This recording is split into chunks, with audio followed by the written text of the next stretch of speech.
কম্পিউটারের প্রিন্টার এবং ছাপাখানায় যে কালি ব্যবহার করা হয় সেই কালি কখনো তৈরি করা দেখেছেন? তো দর্শক, আজকে আপনাদেরকে দেখাবো এই ফেলে দেওয়া পাটখড়ি থেকে কিভাবে প্রিন্টার এবং ছাপাখানার সেই কালি তৈরি করা হয়। তো ভিডিওটি কন্টিনিউ দেখতে থাকুন, তো কিভাবে তৈরি করা হয় সেই প্রিন্টার এবং ছাপাখানার সেই কালি।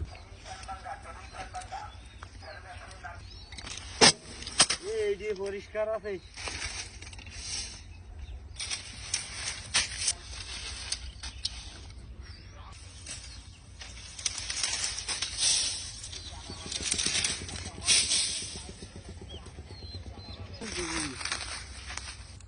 এইখানে কি